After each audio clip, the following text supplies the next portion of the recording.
Dear students, आज की हमारी इस वीडियो का टॉपिक है कॉम्बिनेशंस ऑफ कैपेसिटर्स। कैपेसिटर्स को जनरली हम दो टाइप से कंबाइन करते हैं। एक मेथड होता है इन सीरीज और सेकंड मेथड होता है, first method is in series and second method is in parallel. तो फर्स्ट हम इन सीरीज मेथड के बारे में डिस्कस करेंगे। इन सीरीज में सपोज एक कैपेसिटर है जिसकी कैपेसिटी C1 और दोनों प्लेट के बीच में पोटेंशियल डिफरेंस V1, दूसरा कैपेसिटर की capacity C2, potential difference V2, third capacitor capacity C3, potential difference V3। ये पॉजिटिव प्लेट है जिसका चार्ज प्लस Q, इसका charge minus Q, plus Q minus Q। इस माइनस Q प्लेट को हम second capacitor की प्लस Q प्लेट से connect करते हैं, पॉजिटिव प्लेट से कनेक्ट करते हैं। यही रीजन होता है, इन दोनों का चार्ज सेम रहता है। एंड सिमिलरली हम इसकी निगेटिव प्लेट को इसकी पॉजिटिव प्लेट से कनेक्ट करेंगे, जिस वजह से इसका चार्ज प्लस Q और इसका चार्ज माइनस Q होता है। इसलिए कहते हैं कि सीरीज में जो कैपेसिटर कनेक्ट होते हैं उन सभी का चार्ज सेम होता है, क्योंकि फर्स्ट कैपेसिटर की सेकंड प्लेट सेकंड कैपेसिटर की फर्स्ट प्लेट से कनेक्ट होती है, सेकंड कैपेसिटर की सेकंड प्लेट थर्ड कैपेसिटर की फर्स्ट प्लेट से कनेक्ट होती है। इसलिए इनके सबके चार्ज सेम हो जाते हैं। इन तीनों सपोज तीनों कैपेसिटर की कैपेसिटी C1, C2, C3 है। इनका potential difference V1, V2, V3 है।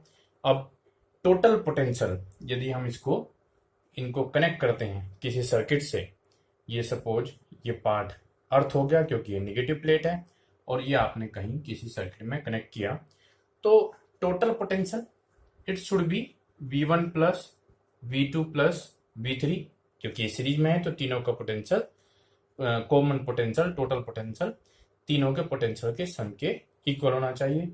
और यदि फर्स्ट कैपेसिटर की हम बात करते हैं तो it should be V1 equal to charge, जो चार्ज इस कैपेसिटर का होगा वही इसका होगा, वही इसका होगा, तो Q अपॉन C1। ये पोटेंशियल डिफरेंस हो गया फर्स्ट कैपेसिटर का।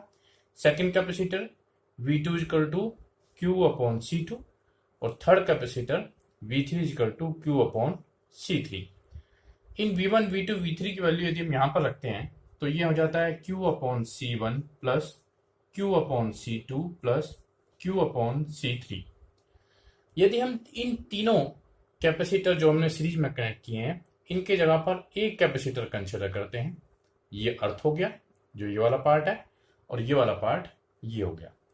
हम ये कंसिडर करते हैं, इन तीनों को मिलाकर हमने एक कैपेसिटर लिया, इक्विवेलेंट कैपेसिटर लिया जिसकी कैपेसिटी C, जिनके पोटेंशियल डिफरेंस प्लेट में V और चार्ज जो इन तीनों का है वही चार्ज इसका होगा।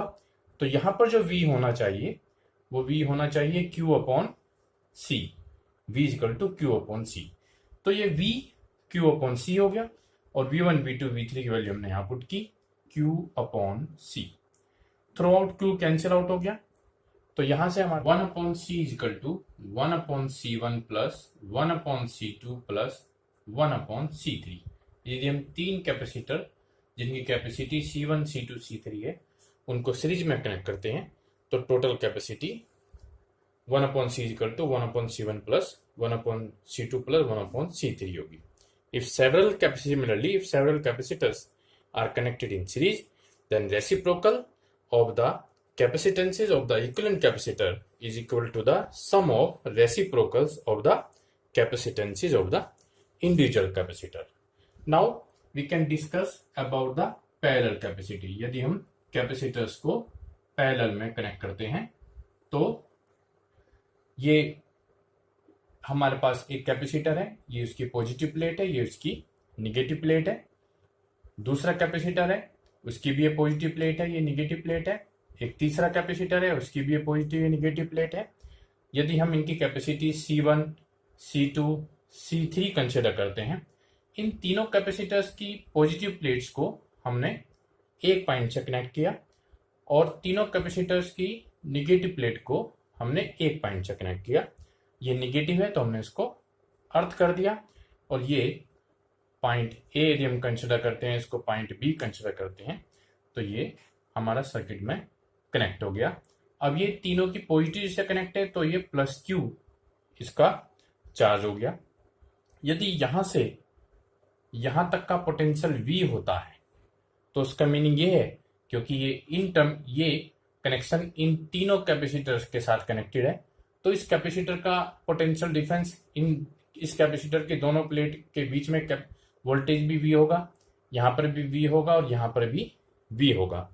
अब क्योंकि ये तीनों एक टर्मिनल के ऊपर कनेक्ट है, इसका मतलब ये चार्ज इन तीनों में डिवाइड होगा। तो हम ये कंसिडर कर सकते हैं कि यहां पर चार्ज Q1 है, इस जगह पर चार्ज Q2 है और यहां पर चार्ज Q3 है।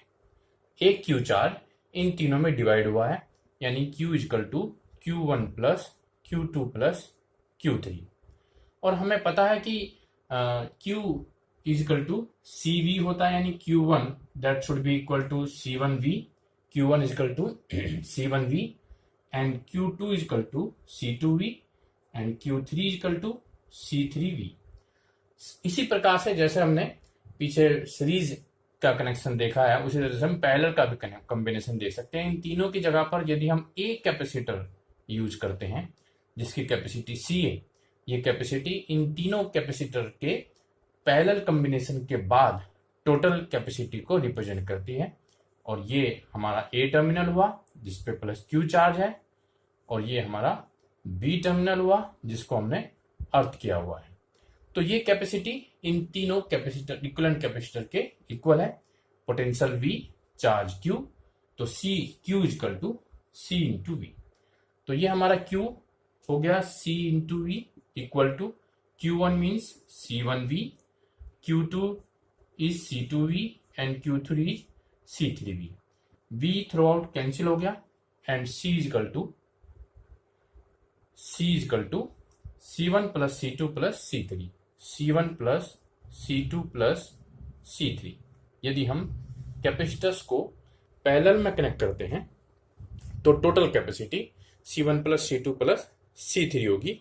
और इसी तरीके से यदि हम 3 से ज्यादा कैपेसिटर्स को पैरेलल में कनेक्ट करेंगे, then equivalent capacitance of the capacitors joined parallelly is equal to the sum of their individual capacitors। Series और पैरेलल कॉम्बिनेशन को यूज करते हुए हम कुछ प्रॉब्लम को सोल्व कर सकते हैं। Suppose this is a capacitor of 3 microfarad, 6 microfarad, ये दूसरा कैपेसिटर है, दोनों सीरीज में है। और इनके साथ हम एक तीसरा कैपेसिटर 10 माइक्रोफेरेड का कंबाइन करते हैं, और ये एक पूरा सर्किट है जो एक बैटरी से कनेक्टेड है। इस बैटरी का पोटेंशियल 50 वोल्ट है। तो यदि हम इस प्रॉब्लम को सोल्व करते हैं तो हमें कैलकुलेट करना है, calculate first equivalent C capacitance. इस पूरे सर्किट का हमें इक्विवेलेंट कैपेसिटेंस कैलकुलेट करना है। सेकंड जो हमें इसमें कैलकुलेट करना है, charge on C1। C1 means ये capacitor C1, this is C2 and this is C3। ये C1 कैपेसिटर के ऊपर हमें चार्ज को कैलकुलेट करना है। तो हमारा पहला काम होगा हम टोटल कैपेसिटी कैलकुलेट करें। ये दोनों सीरीज में है, तो 1/C equal to 1/3 plus 1/6 and C equal to 1/C equal to, पहले हम इसको सोल्व करते हैं, 6, 2 plus 1 means 3/6 and 6 equal to 6/3, 2 microfarad. ये इन दोनों का इक्विवेलेंट कैपेसिटेंस हुआ। एंड 2 और 10 के साथ पैरेलल में है, तो टोटल कैपेसिटी हमारे पास होगी पैरेलल में, क्योंकि सीधा सीधा हम ऐड कर देंगे 2 इन दोनों का इक्विवेलेंट प्लस 10, 12 माइक्रोफेरेड। ये टोटल कैपेसिटी हो गई जो इन तीनों कैपेसिटर्स की है। अब इसके बाद हमें चार्ज कैलकुलेट करना है C1 के ऊपर। जो चार्ज C1 के ऊपर होगा वही चार्ज C2 के ऊपर भी होगा। इसका मीनिंग ये हुआ कि यदि हम ये देखते हैं कि ये 50 वोल्ट है और ये 50 वोल्ट C3 के साथ पैरेलल में है, तो C3 के अक्रॉस भी 50 वोल्ट होगा।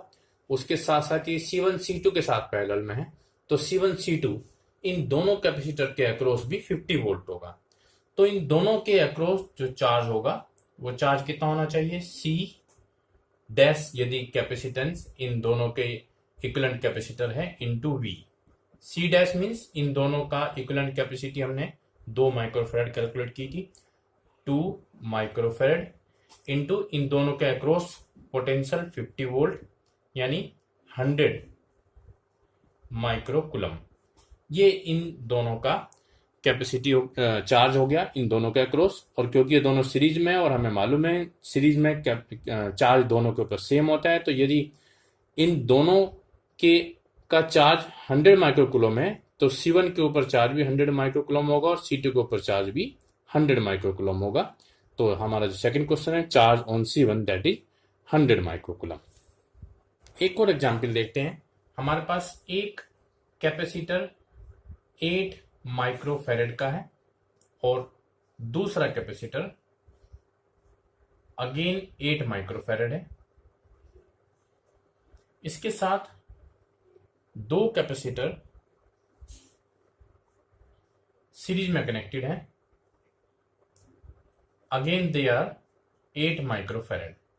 यदि हम किसी सर्किट में हमने 8 माइक्रोफैराड के 4 कैपेसिटर को यूज किया है, उसकी जगह पर हमें एक कैपेसिटर यूज करना है, तो वो कैपेसिटर कितनी कैपेसिटी का होना चाहिए। इसका मीनिंग ये हुआ कि हमें इसका इक्विवेलेंट कैपेसिटी कैलकुलेट करनी है। तो पहले हम सीरीज में कैलकुलेट करेंगे, पहले वाला प्रॉब्लम की तरह 1/8 plus 1/8 2/8 and C is 8/2 4 microfarad. इन दोनों की जगह पर हम एक कैपेसिटर यूज कर सकते हैं। तो अब आपके पास 3 कैपेसिटर बचे,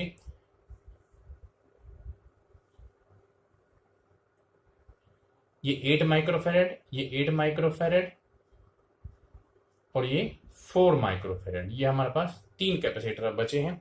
ये तीनों पैरेलल में हैं और हम जानते हैं पैरेलल में हम सीधा सीधा ऐड कर सकते हैं 8 + 8 + 4 20 माइक्रोफैराड।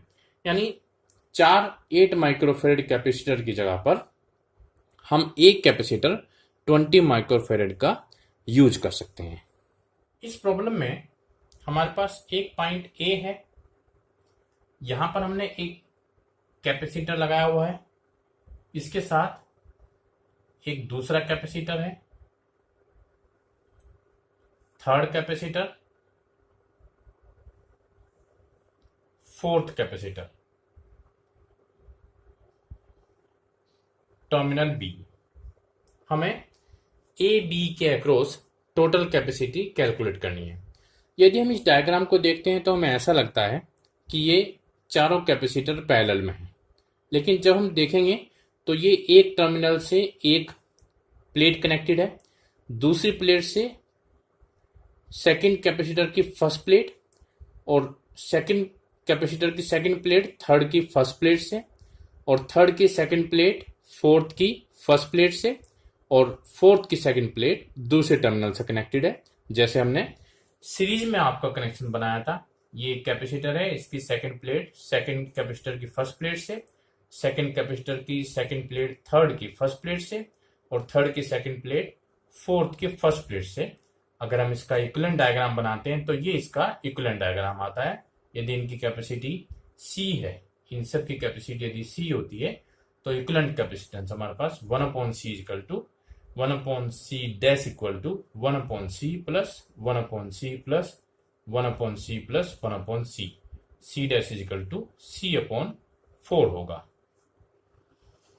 सीरीज और कॉम्बिनेशन में हम एक प्रॉब्लम को और डिस्कस करते हैं। हमारे पास एक कैपेसिटर है C कैपेसिटी, या चलिए इसको 1 माइक्रोफैराड हम कंसिडर कर लेते हैं, और इसके पैरेलल में हमने दो कैपेसिटर सीरीज में, दो कैपेसिटर सीरीज में है और एक के साथ हमने इसको पैरेलल कनेक्ट किया। अगेन ये 1 माइक्रोफेरेड, जितने भी कैपेसिटर हैं वो 1 माइक्रोफेरेड के हैं। इसके साथ पैरेलल में हमने 4 कैपेसिटर सीरीज में कनेक्ट किए। इसके बाद हम 8 कैपेसिटर्स हम कनेक्ट करते हैं। अब हमें इक्विवेलेंट कैपेसिटर कैलकुलेट करनी है। तो यहां पर इसका 1 माइक्रोफेरेड, इन दो को यदि हम कनेक्ट करेंगे तो हम पीछे एग्जाम्पल कर चुके हैं। 1/c plus 1/c, 1/c dash equal to 1/c plus 1/c, 2/c, c dash becomes c/2।